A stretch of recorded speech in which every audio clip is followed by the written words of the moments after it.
Tonight we begin with a story that feels ripped from a Cold War thriller, but it's happening now, over the East China Sea. The date: December 16, 2025. Tensions between China and Japan have reached a terrifying new peak.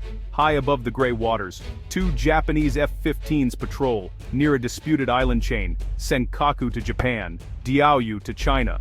Suddenly, a Chinese J-20 stealth fighter appears on radar, China's most advanced jet, a symbol of its military might. The Japanese pilots follow protocol, keeping their distance, but the calm is shattered by a shrill alarm. The Chinese jet has locked its fire control radar onto one of the F-15s. This isn't a warning, it's a simulated kill shot. For a few heart-stopping seconds, the Japanese pilot is in the crosshairs. A single button press could launch a missile.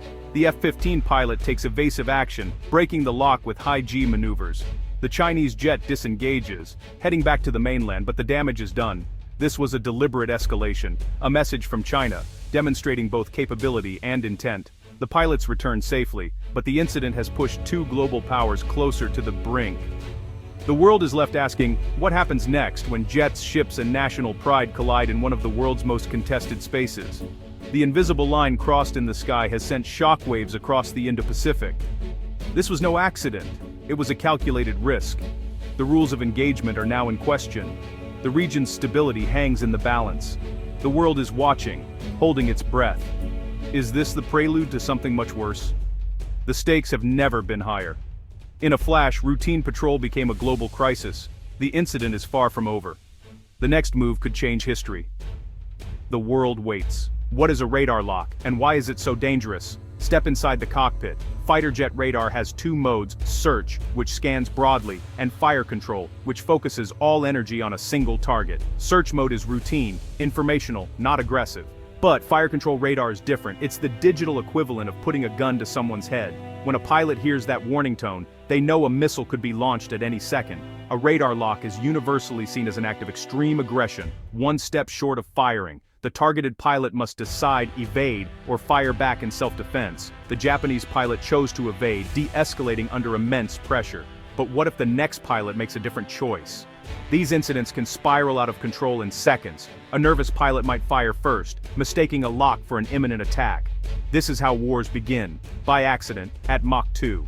The Chinese pilot's action was a calculated threat, designed to intimidate and test Japan's resolve. It was a clear escalation, raising the stakes in the East China Sea. The razor's edge between peace and war has never been thinner. One wrong move could trigger disaster. The world is watching. The aftermath was swift. In Tokyo, the government lodged a strong protest with Beijing. Japan's defense minister called the radar lock extremely dangerous and demanded an explanation and apology. The message: this was a red line, a direct challenge to Japan's sovereignty. China's response was defiant. Beijing dismissed Japan's protest, claiming the Japanese jets were the aggressors. No apology, just a warning for Japan to stop provocative actions. The diplomatic back and forth was familiar, but this time the stakes were higher. In Washington, the US reaffirmed its security treaty with Japan, declaring the Senkaku Islands under its protection. The Pentagon called China's action unsafe and destabilizing. The US sent a message: we have Japan's back. This three-way exchange highlights the core problem. Japan sees a violation, China sees defense, the US sees a threat to the regional order. No one is backing down. Diplomatic channels are filled with angry words, but no path to de-escalation. The lines are drawn, each side convinced it's right. The risk of miscalculation grows. The world watches as the standoff hardens. The next incident could be even more dangerous. The region holds its breath. This incident didn't happen in a vacuum. It sent shockwaves across the Indo-Pacific. For countries like the Philippines, Vietnam, Malaysia, and Taiwan, it's a warning of what they could face. These nations have their own disputes with China and see the radar lock as the next step in China's playbook. The balance of power in Asia is shifting. China's military modernization now challenges the US and its allies. Smaller nations are questioning if US support is enough. Regional alliances are under pressure. America's credibility is on the line. If allies doubt US commitment, they may seek their own deals with Beijing or build up their militaries. The radar lock shattered complacency, making the threat of conflict real. Defense budgets, doctrines, and partnerships are being reassessed. The region is on edge, waiting for the next crisis. The fragile peace of the Indo-Pacific is more fragile than ever. The arms race accelerates.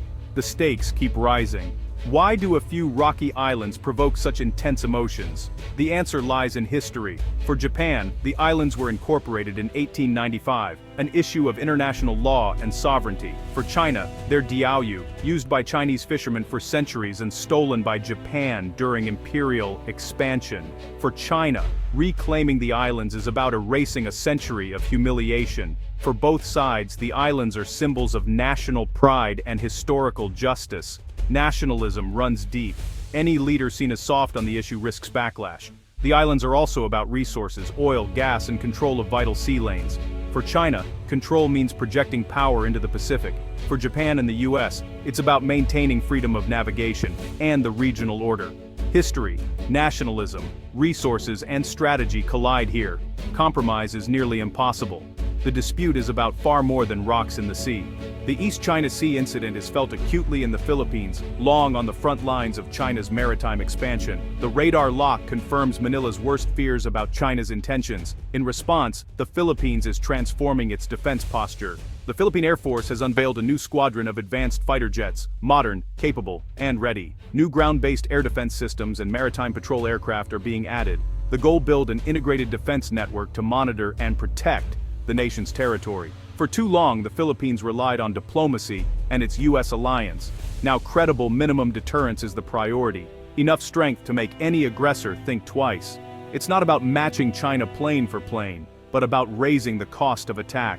The message: sovereignty will be defended. The region is rearming.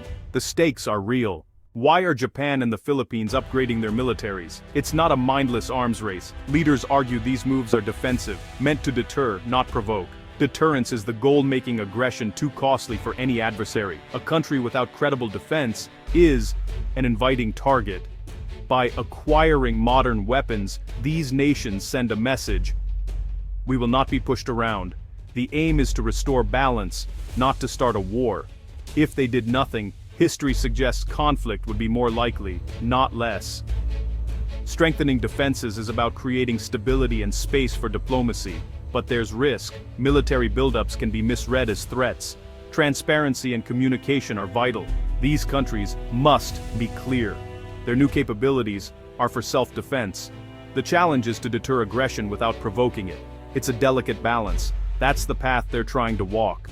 How do we navigate this tense situation? The answer: balance strength with dialogue. Strength is essential. Weakness can be provocative.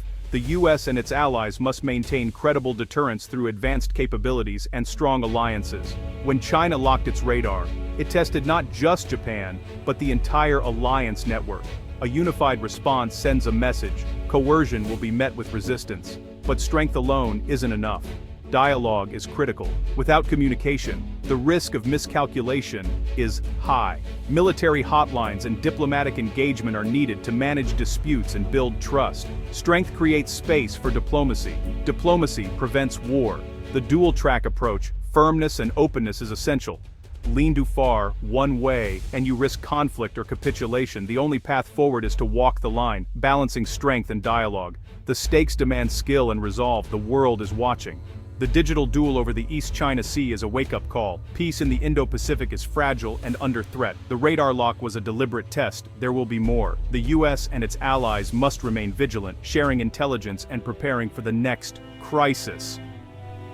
De-escalation mechanisms are urgently needed. Hotlines, protocols, and crisis communication. Preventing accidents from spiraling into war is everyone's responsibility. The path forward requires resolve to defend values and restraint to avoid provocation. The future of the region and the world may be written in these skies and seas. The challenge: ensure it's a story of peaceful competition, not tragic conflict. The time for calm heads and strong wills is now.